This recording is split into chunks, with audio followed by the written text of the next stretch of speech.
key. The other end of the spectrum when it comes to Tata Motors is of course JLR, and the very latest offering is one that we have for you next. It is the XE from Jaguar. It's a make or break product because it takes on the 3 Series, but is it good enough? Bala drove the car in Spain. Here's the review.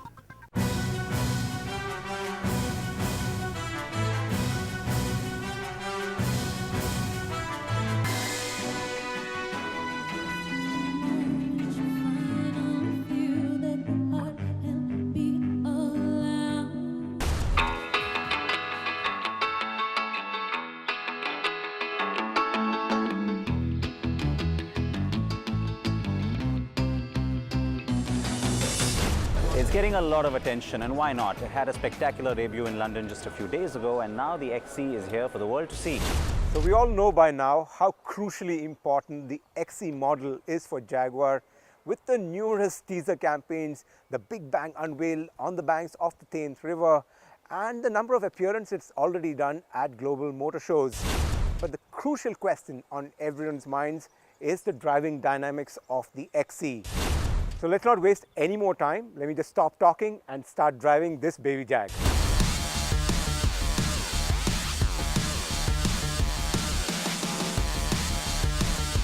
Yes, Jaguar's make or break XE model has promised a lot in its build-up with the new aluminium architecture, aerodynamic design and the JLR's first in-house engine range.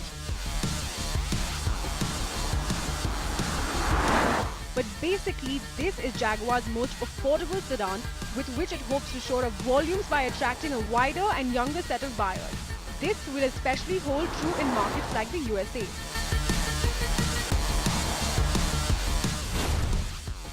The BMW 3 Series is considered the segment leader in the driving dynamic department, closely followed by the newly crowned World Car of the Year, the Mercedes-Benz C-Class that's making all sorts of benchmarks.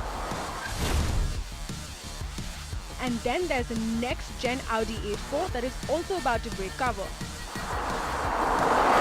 Jaguar wants to now get back into the three-way battle after being missing for 6 years, when it last offered the X-Type. We're among the first to drive the XE in not-so-sunny Spain to find out if it can be a worthy competitor. There are 5 engines on offer across the range. We're first driving the 178 bhp 2.0-litre Ingenium diesel, and then the 237 bhp 2.0-litre petrol. Jaguar is expected to first debut the petrol model in India, followed by the diesel, which will be locally assembled.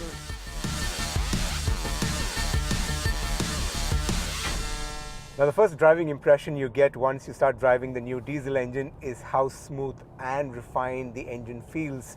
You hear a nice little growl as you start the engine, but once you hit higher speeds on the highway, the engine really settles down and gives you a really nice driving experience. And that's something Jaguar has really worked on to improve the refinement of the engine, and also the NVH levels inside the cabin are fairly impressive. But you go past 4,000 RPM, you do hear some engine grumbling, but nothing too intrusive, and makes for an overall very pleasant driving experience.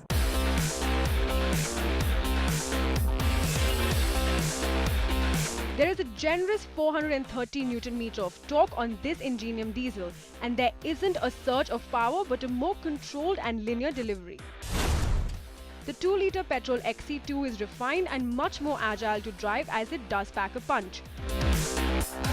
We only drove cars with the 8-speed ZF auto transmission, which makes for an engaging drive. It's quick and precise even on the downshift.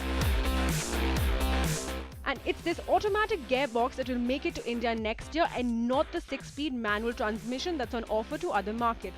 Jaguar has been quite vocal about the XE having all the characteristics of being a driver's car, especially with the new lightweight aluminium chassis that's as stiff as it can get. And with a high-end double wishbone front suspension with an integral link rear suspension, the car feels quite balanced. Buyers have to choose one of the 3 suspension setups, from passive comfort or sport, and also at an additional cost an adaptive suspension which adjusts the ride depending on the terrain. India will likely get the XE with passive comfort suspension setup better suited to our roads. It is rather strange that this has to be a pre-purchase and not one drivers can make on the fly like the rivals have. The new electric power steering offers an impressive feel and great feedback, which does lift the driving dynamics of the XE. So it's time to stir things up just a bit more with the top of the line XE. This got the V6 engine with 340 horsepower, and it's the new 4-liter engine that we're going to test out on the track. We earlier talked about the excellent handling on the roads, and it's going to be interesting how it performs on the track. So let's go have some fun.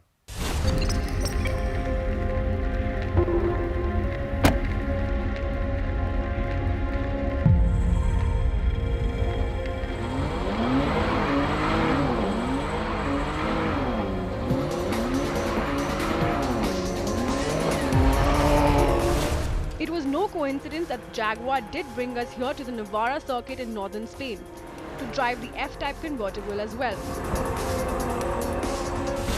With similar engines to that monster, the XE didn't disappoint and behaved quite admirably on the track. The impressive handling we saw on regular roads earlier only gets better on the track. The car has ample torque and is available right when you want it. The good news? This top-of-the-line XE S Petrol is likely to be the first variant off the block in India when the XE makes its Desi debut.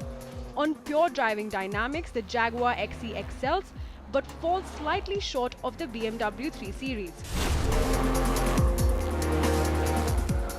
Now, earlier we talked about how the XE has all the characteristics of being a driver's car, but back home in India, you will find a lot of buyers sitting here in the rear seat. Of course, the ride quality continues to be good right in the back seat as well. You've got nice, big, comfortable seats as well.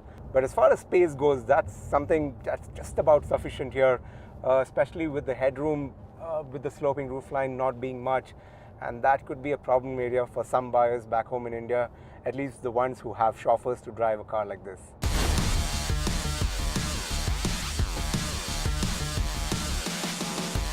Space or lack of much of it might be the chink in the armor of the XE, but Jaguar hopes to soon offer a long wheelbase version of the XE, especially for markets like China and India. You also have the rear seats folding in the 40:20:40 ratio, which can extend cargo space to a maximum of 830 litres. The cabin does feel premium with some good quality materials around the dashboard quite neatly laid out. We checked out the new 8-inch touchscreen for the new in-control infotainment with a user-friendly and simple interface. But a couple of areas that did bother us. First, the AC vents near the door that protruded a bit too much that you can hit as you get inside the car. Next, the position of the 4 power window switches on the driver's side door is a bit far to reach, and not all drivers will find this comfy. Bottom line, on interior trim, the Mercedes-Benz C-Class is still the one that scores over the pack, including the XE with its otherwise rich and plush interior feel. It almost feels strange to talk about the styling on a Jaguar sedan at the end of the review, but that's largely because we have already taken you through so much on how this car looks and why. Needless to say, it's simply gorgeous and we love the agile and taut feel of the design.